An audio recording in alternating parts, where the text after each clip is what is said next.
Buksan po natin sa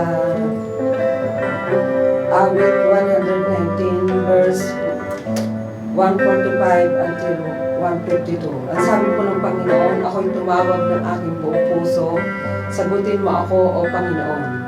Iniingatan ko ang iyong mga palatuntunan. Ako'y tumawag sa iyo, iligtas mo ako at ang aking tutuparin ang mga patutuo mo. Ako'y nagpauna sa bukal ni Wayway ng umaga at dumating ako, ako'y umasa sa iyong mga salita. Ang mga mata ko'y nanguna sa mga pagpupuyat sa gabi upang aking magunita ang salita mo. Dinggin mo ang tinig ko ayon sa iyong kagandahang loob. Buhayin mo ako, O Panginoon, ayon sa iyong mga kahatulan.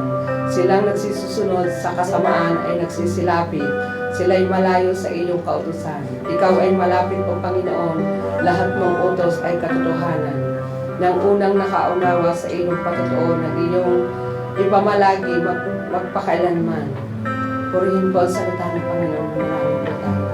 Dakilang makapangyarihan sa lahat. Salamat po, Ama, dahil ikaw po yung Diyos na palagi pong nandyan na natatawagan po sa lahat ng oras. Salamat po, Ama, dahil kayo po yung Diyos na tapat at hindi po nagbabago sa lahat ng panahon.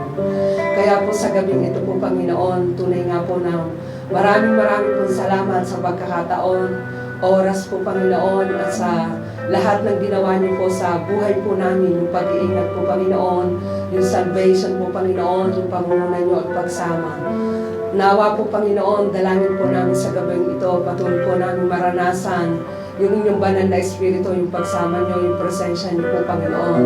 At patuloy na dumali sa lugar na ito po, Panginoon. At ganun din po namin itinataas ang gawain namin ito po, Panginoon.